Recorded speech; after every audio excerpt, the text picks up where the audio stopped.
Like, come on, bro, you know what's finna go on. Like, how the hell you can, you know what I'm saying? Ain't even like that, man. Them folk got tickets on a lot of these folks, I'm telling you. Lil Baby allegedly just basically confessed everything about his alleged RICO crimes. This ain't some he said, she said situation. Feds already had enough evidence anyways. We're talking about digital footprints, recovered messages, wiretaps, and testimony that paint a picture that got harder to deny by the day. The digital paper trail.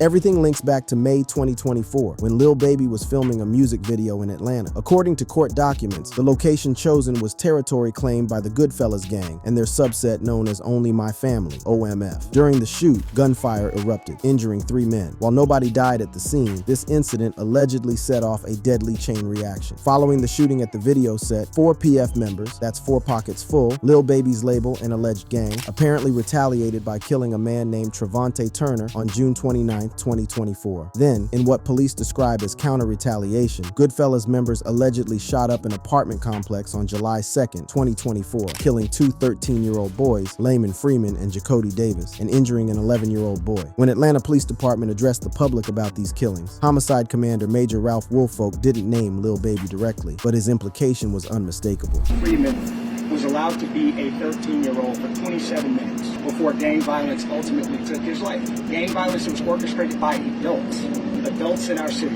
and cowardly acts of an Atlanta-based rapper that decided to go over into a rival gang stronghold and shoot a music video in a place that he knew he should not have been. And in the subsequent days, we saw homicides and shootings, and ultimately the deaths of 2 children as a result of his cowardly actions, and you know who you are. And I tell you that this team will work relentlessly to hold you and the persons that you are affiliated with responsible for those actions. Now, Lil Baby's legal team has consistently denied any wrongdoing. His attorneys, Drew Findling and Marissa Goldberg, have called the allegations complete and total nonsense. They argue that video shoot locations are chosen by professional teams, not individual artists, and that it's disgraceful to suggest Baby couldn't film in his own hometown. Baby himself briefly addressed the situation on Instagram, simply posting, "Thanks for all the concerns. Please don't be misinformed by fake news. I'm overly good." But what makes this case particularly concerning for Lil Baby is the digital evidence that investigators have been presenting in court. During proceedings for the Goodfellas members, Atlanta gang investigator Marissa Viverito dropped a bombshell that has serious implications for Baby and anyone in his circle. Supposedly disappearing Instagram messages can be recovered by law enforcement. As one commentator explained, "Just a brief interruption. Being a criminal is so difficult, bruh. And I hope all you criminals and street dudes is listening, bruh. She just said that they recovered the messages that was sent in disappearing mode. Y'all be thinking that things like Snapchat and Instagram disappearing mode, those things are Fed-proof. They're not Fed-proof at all, bruh. Being a criminal is so hard nowadays, bruh. The messages that quote-unquote disappeared on Instagram for you is still being hosted. And they was able to pull the messages that was sent in disappearing mode, self-snitching, and use it to indict them on a RICO.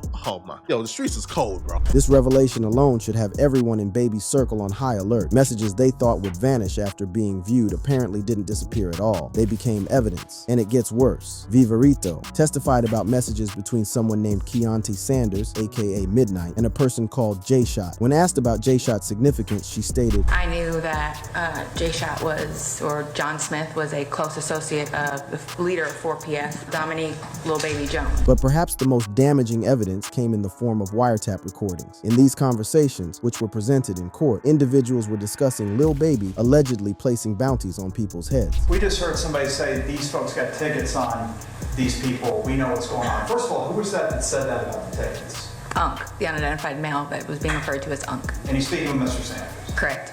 And what, in your experience, do you know what tickets are? A price on somebody's head.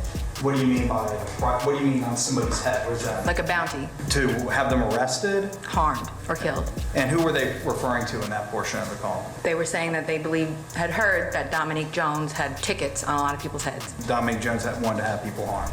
Now, it's important to note that this testimony doesn't include direct evidence of Lil Baby ordering hits. It's someone on a wiretap saying they believe or had heard Baby had bounties out. But in building a case, especially a potential RICO case, prosecutors often use this kind of hearsay as building blocks to establish patterns of behavior and connections between individuals. What's especially troubling for Lil Baby is that authorities appear to be treating 4PF not just as a record label, but as a criminal organization. In the police report concerning Trevante Turner's death, they explicitly listed 4 4PF as a criminal street gang which laid claims to the Oakland City neighborhood of Atlanta. This characterization is crucial because if prosecutors can establish 4PF as a criminal enterprise with Lil Baby as its leader, it opens the door to RICO charges, Racketeer Influenced and Corrupt Organizations Act. Under RICO, Baby could potentially be held responsible for crimes committed by 4PF members, even if he didn't directly participate in or order those specific acts. We've seen how devastating RICO charges can be with the YSL case involving Young Thug, and there are disturbing signs that a similar approach might be in the works for Lil Baby, even if the origin of these rumors is somewhat misunderstood. More on that in our next segment. Another concerning piece of evidence is how investigators appear to be connecting dots between various incidents. In the arrest warrants for the Goodfellas members who allegedly killed the two 13-year-olds, police explicitly linked that shooting to retaliation for Turner's death, which they claim was retaliation for the initial shooting at Lil Baby's video set. By establishing this chain of events, prosecutors could potentially argue that Baby's decision to film in rival territory set in motion a foreseeable series of violent events, making him at least partially responsible for the tragic outcomes. The optics of the situation don't help Baby's case either, as Wack 100 pointed out. Optics of a multi-millionaire rolling through a neighborhood in his bulletproof truck and his thousands security guards going to an op neighborhood, filming a music video, antagonizing that community, rolling away in his Lamborghini and his 1,000 fucking security guards, and then leaving that community to fucking destruction. There's something wrong with that optics. Oh, it was in his op? It wasn't in his neighborhood? Even if Baby didn't intend to provoke violence, the image of a wealthy rapper bringing a production crew to film in an economically disadvantaged neighborhood claimed by rivals and then leaving after shots were fired, leaving the community to deal with the fallout. It doesn't look good. What's also concerning is that investigators may be building a case similar to how they approached 4PF associate Nathan 4PF Nate Benford, who was sentenced to 40 years for murder. In that case, they added gang charges on top of the murder charge, specifically to tie the crime to 4PF. As one commentator explained,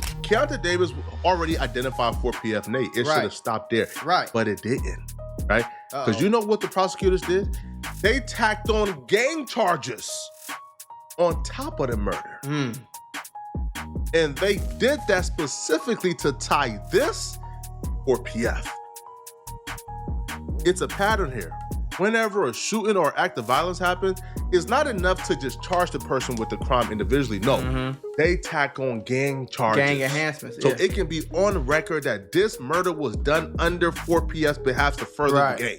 this pattern suggests investigators are methodically building a case against 4PF as an organization, with each individual case serving as another brick in the wall. If enough of these cases establish 4PF as a criminal enterprise, Lil Baby, as its alleged leader, could face serious consequences. The idea that Baby might be distancing himself from the 4PF brand adds another layer to this story. He reportedly rebranded his label as Glass Window Entertainment under Motown and Capitol, possibly to move away from any gang associations that might come with the 4PF name. Didn't he get rid of the whole 4PF thing? Like, all of that. So, but the label name has changed? Yeah, What did he change? This could be interpreted in different ways, either as a legitimate businessman trying to create distance from street elements, or as someone who recognized legal trouble on the horizon and tried to cover his tracks. Either way, it suggests Baby was aware of the potential issues associated with the 4PF brand, and that was a problem. The RICO rumors, separating fact from fiction. For months, hip-hop media has been buzzing with claims that Lil Baby is about to get hit with RICO charges. Social media personalities and news outlets have reported that an indictment is imminent, with some even providing specific timelines. Squad, I'm talking about okay, shout out to Poetic Flacco. But every time I wake up, it's something new and crazy going on, gang. 2025 has been wicked. Let's just start there. You feel me? They saying that these murders are the reason why Lil Baby will be locked up for a RICO indictment in the next 90 days. It's going down. Others have claimed inside knowledge. FBI, open the feds trying to do Lil Baby is They cooked. trying to It's sweep. over, bruh.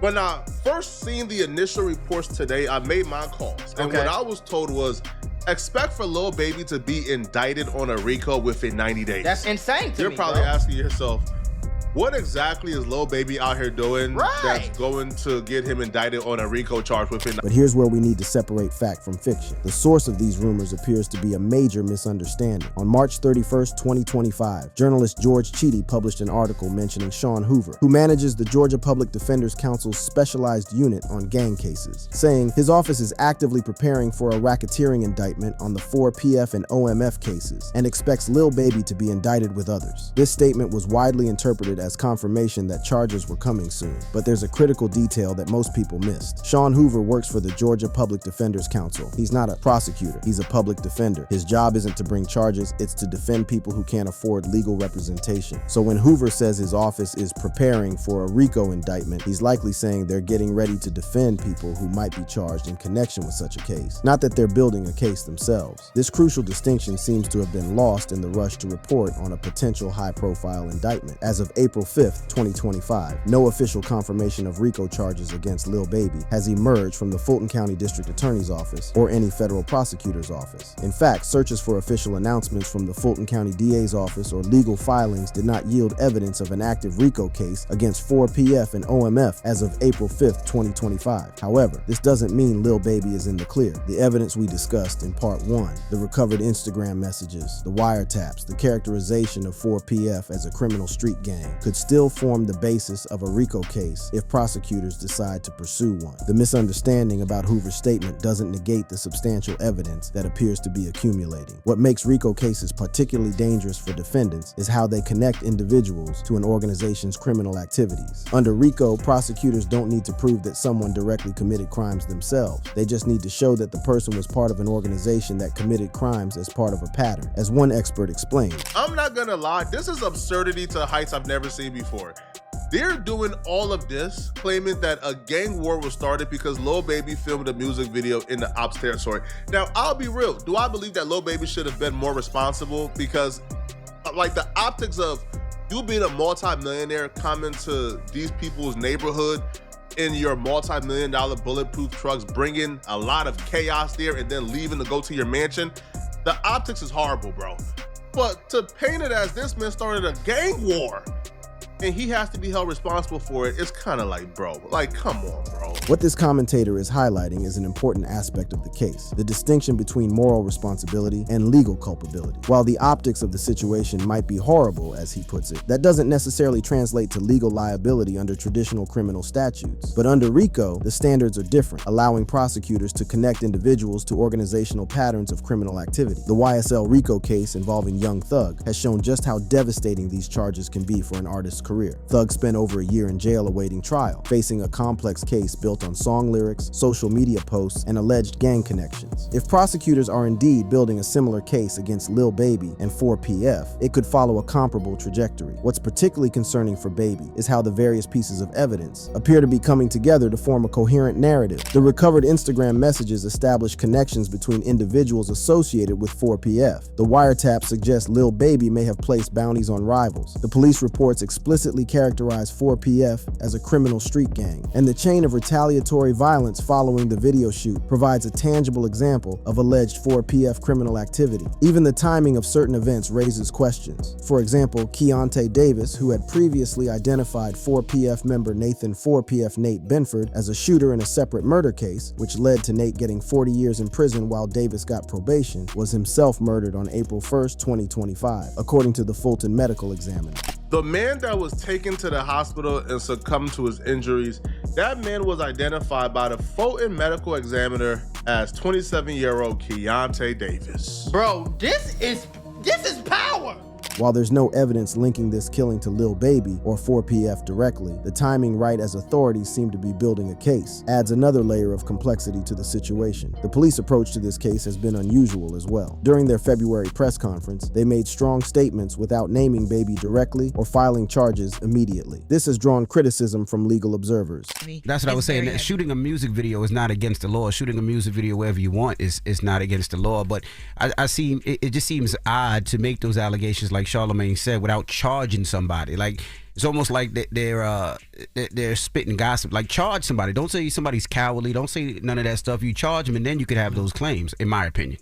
And I ain't gonna lie, I still don't know what's going on. This peculiar approach might suggest that investigators are still building their case, gathering additional evidence before moving forward with formal charges. If they're pursuing a RICO case, they would want to ensure they have comprehensive evidence of an ongoing pattern of criminal activity before proceeding. Another factor working against Lil Baby is the broader context of how RICO laws are being applied to the hip-hop community in Atlanta. After the YSL case against Young Thug, there's been speculation that authorities are using similar tactics against other artists and their associates. Adam22 raised this point. Thug situation, whatever was going on like that, whatever fire was burning, they put a lot of that out, bro. Ain't nobody stupid, ain't nobody crazy. His implication is that after seeing what happened to Young Thug, many artists became more cautious about their associations and public image. But for someone like Lil Baby, with years of digital history and established connections to individuals now being characterized as gang members, that caution may have come too late. The rebranding of 4PF to Glass Window Entertainment, while potentially a legitimate business decision, could also be interpreted as an attempt to distance himself from associations that might be legally problematic. But if prosecutors are building a RICO case, a simple rebranding wouldn't erase the history of 4PF or Baby's alleged role in it. In a particularly troubling twist for Baby, an informant reportedly revealed that the Goodfellas gang had been planning to extort him for $5 million upon release. This suggests he might have been a target himself, adding complexity to his role in the conflict. But from a prosecutor's perspective, this might just reinforce the narrative of ongoing gang conflicts in which 4PF was an active participant. The weight of evidence appears substantial, even if the rumors about an imminent indictment stem from a misunderstanding. The recovered digital messages, wiretap evidence, police characterizations of 4PF as a criminal street gang, and the documented chain of violence following the video shoot collectively paint a concerning picture for Lil Baby's legal future. The digital age trap. Perhaps the most jarring revelation in this entire case is how digital footprints that people thought were temporary have been recovered and presented as evidence. Those Instagram disappearing messages, not so disappearing after all. Those private conversations recorded through wiretaps, now playing in court. This reality creates a nearly impossible situation for artists like Lil Baby, who maintain connections to street life while trying to build legitimate careers. As DJ Academics put it, and keep it real with yourself, folks. You gotta keep it real with yourself. And keeping it real with yourself is you're bigger than the hood now, bro. You know what I mean? You are bigger than the hood. You're bigger than Atlanta. You are a global fucking superstar. You can't go in. Lil Baby can't even go to Paris. He can't even go to London. He can't even go to Africa. He can't go to Australia and walk around like a regular person and nobody notice him. He can't go to these other countries. He's a global, international superstar. You can't keep associating yourself with the hood. This dilemma isn't unique to Lil Baby. Many successful artists from challenging backgrounds face similar pressures. They're expected to keep it real and maintain connections to their roots while simultaneously avoiding the legal troubles that often come with those environments. But in the digital age, this balancing act has become exponentially more difficult. Every text, every social media post, every disappearing message, every phone call, all of it potentially leaves a digital trail that can be recovered by determined investigators. For artists with fame and fortune who become targets for both rivals and law enforcement, this creates the evidence against Lil Baby illustrates this perfectly. Even if he never directly ordered any violence, the digital connections to those who allegedly did, the recovered Instagram messages linking J-Shot to 4PF, the wiretaps discussing alleged bounties, create a web that could potentially entangle him in serious legal consequences. Fan reactions to these developments have been mixed, with many defending Baby on social media. One ex-user commented, "So since y'all can't control y'all city, it's Lil Baby fault," while another asked, "Why aren't they finding the shooter?" The sentiment among many fans seems to be that police are scapegoating Lil Baby rather than focusing on those directly responsible for the violence. Others have suggested legal action against the police, with one commenting, "He wasn't even there. Defamation lawsuit coming." This reflects a deep skepticism among many fans about the motives behind these investigations. A minority of commenters do believe Baby should be held accountable, with one saying, "Lock him up, please, he's a shitter person than a musician." But overall, there seems to be a lot of skepticism about the police narrative. What's particularly notable is how many fans are focusing on the legal ramifications of these allegations, showing a sophisticated understanding of concepts like defamation and the burden of proof. This suggests that fans aren't blindly supporting their favorite artist, but are critically analyzing the situation through a legal lens. For the hip-hop industry as a whole, Lil Baby's situation serves as a powerful warning about the permanence of digital communication in an era of advanced surveillance capabilities. The revelation that disappearing messages messages can be recovered by law enforcement might prompt many in the industry to reconsider how they use digital platforms altogether. As one person explained, "From what I've gathered, it's unclear why they sent Jay Shot pictures and disappearing messages. I'm not sure, all right, because Jay Shot is still alive and well. Maybe they were plotting on Jay Shot, but nonetheless, though, they have those messages. Now, they also have a wiretap of them having a conversation. Now, on that wiretap, though, one of them actually implicated Lil Baby and said they feel like Lil Baby got money on their heads. This reality that private conversations can become public evidence creates a chilling effect on communication within the industry. Artists and their associates must now assume that anything they say or write might eventually find its way into a courtroom, regardless of the platform's promises about privacy or disappearing content. Lil Baby's attempts to distance himself from the 4PF brand by rebranding as Glass Window Entertainment might suggest he recognized this reality too late. While a smart move from a business perspective, it doesn't erase the digital history that investigators appear to be compiling. There's also the backdrop of the Young Thug YSL RICO case, which set a precedent for how prosecutors might approach hip-hop organizations they characterize as criminal enterprises. In that case, lyrics, social media posts, and associations were all used as evidence against Thug and his co-defendants. If prosecutors are building a similar case against Lil Baby and 4PF, they may be following a similar playbook. What makes this particularly concerning for Baby is how prosecutors appear to be methodically building connections between various incidents. The effort to characterize 4PF as a criminal street gang, the addition of gang enhancements to individual charges against 4PF associates, the documentation of a chain of retaliatory violence following the video shoot. All of these elements could potentially support a RICO case if prosecutors decide to pursue one. The tragedy at the center of this case, the deaths of two 13-year-old boys who had nothing to do with any gang conflict, adds moral weight to the legal questions. While Baby's attorneys argue he had no involvement in that violence, the police narrative suggesting his video shoot sparked a chain reaction that ultimately led to their deaths creates a powerful emotional dimension to the case. As one commentator noted, so I don't know the exact location that he's referring to, Envy, but I watched the full press conference, and what they said in the press conference was wherever the video was shot, it was a rival gang area. So they say after this video was shot, there were the two little boys that was killed. There was another young person that was injured but did not die. This community impact could influence how the case is perceived by potential jurors if charges are eventually filed and the case goes to trial. The emotional appeal of innocent children caught in the crossfire of gang violence is powerful, regardless of the legal technicalities involved. For Lil Baby himself, the situation represents an existential threat to the career and freedom he's built since his release from prison in 2016. Before his music career took off, he served time for drug and weapon charges, then transformed himself into one of rap's biggest stars after his release. A RICO case could potentially send him back to prison for years, even decades, depending on the specific charges and circumstances. The irony is that Baby appears to have been making efforts to legitimize his business operations. Along with rebranding 4PF, he's reportedly invested in various legitimate enterprises and created jobs in his community. But in the RICO framework, these legitimate operations